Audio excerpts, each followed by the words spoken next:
Hi, this is Ryan. We are at DSE 2018, and I am in the NEC booth.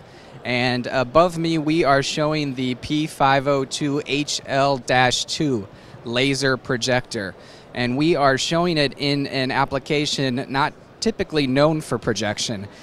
We've created a digital menu board, and you can tell we're using, to take it a step further, a non-traditional surface. So we're using a reclaimed wood surface, and we're just showing that with projection you're able to take advantage of different projection surfaces.